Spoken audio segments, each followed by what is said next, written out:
In the bustling heart of Chicago, where sirens wailed like lost souls and steel towers kissed the sky, the night I was born was just another chapter in the city's relentless tale. My mother, Barbara Bell, fought against the encroaching darkness, laboring in the back seat of an old car, its tires bald and its heater long broken. As the engine roared and the city thrummed beneath us, the sound of my mother's breath filled the cramped space. Sharp, panicked, determined.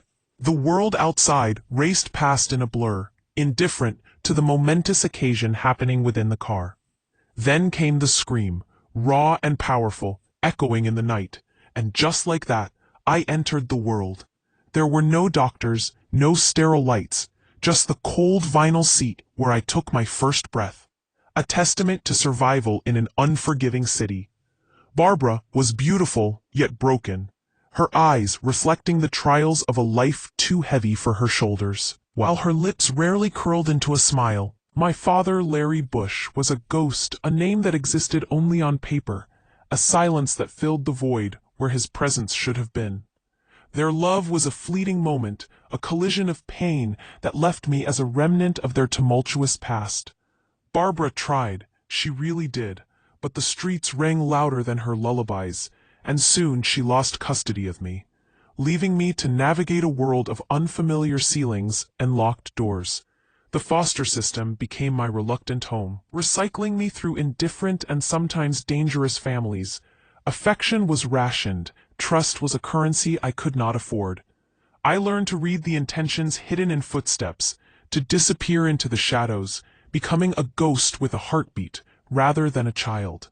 In the dead of night, I accompanied my foster dad on secret errands, too young to question the morality of our actions, just another silhouette moving through the darkness. At 12, I was adopted, granted a new name and a new illusion of safety. My adoptive mother tried to give me structure, but I was constructed from broken blueprints. Warmth felt foreign, love an alien concept. I tried to fit into this new mold, but the echoes of my past crept back in, dragging me down into a cycle of skipping school, fighting, and pouring my sorrow into writing. When she passed away quietly and suddenly, I didn't weep. I wrote, channeling my grief into melody. Another mother gone without warning. Through my journey, I found Duca Gang, my brother in blood, not birth. In our shared silence, we sharpened each other like blades, chasing freedom through our unfiltered music.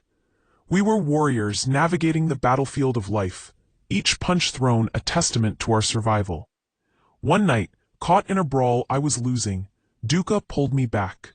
No words exchanged, just an unspoken bond of loyalty. The year 2017 marked a significant turn when Barbara, my birth mother, reached out. It was Mother's Day, and her voice, filled with warmth, transported me back to a time of innocence. We filled the silence between us with laughter and tears, sharing untold stories and truths, desperately trying to bridge the years of separation. But just weeks later, she was gone again, leaving behind a gaping wound I would carry into every verse I wrote. 3 mothers lost. Barbara, my adoptive mom, my foster mom. Each had given me a piece of themselves, leaving me with a legacy of grief. Instead of mourning, I turned to music. My first mixtape was raw and honest, resonating with the streets that had witnessed my struggles. I was not just CrackCoBain, I was becoming a force, crafting my identity from pain and resilience. As I transitioned into Book 2, COMA, I entered a new chapter filled with betrayal and the eerie aftermath of violence. It began with a shift in the air, disquiet among my circle, glances lingering too long, smiles feeling rehearsed. Its trust seeped into our bonds, and one night that tension erupted. Fists flew, hearts raced, and amidst the chaos, I felt the force of a strike that sent me spiraling into darkness. For 6 days, I drifted between life and oblivion, my body still, while my mind raced through memories and regrets. I saw faces, Barbara's, my daughter's, each a reminder of what I had lost and the music I had yet to create. When I woke, the sterile white room felt like a prison, yet I was filled with a fierce determination. I immediately reached for a pen and began crafting COMA, a rebirth of my spirit through music. Word of my return spread like wildfire. The streets buzzed with life, each whisper a testament to my resilience. I dropped COMA without fanfare, raw and unfiltered, allowing the music to speak the truths I had long avoided. Shadows loomed around me, however. Loyalty cracked, friends turned against one another, and the air grew heavy with violence. In the midst of chaos, my daughter in Atlanta fell ill. I believed the hospital was doing everything they could, clinging to hope until it crumbled.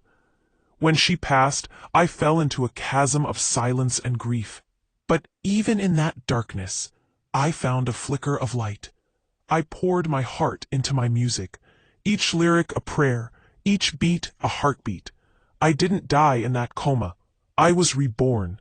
I became a legend, not by running from my past, but by confronting it head-on. I mentored youth, built a community, and dreamed again. The shadows and whispers remained, but I was CrackCoBain, a force of nature, and I was just getting started.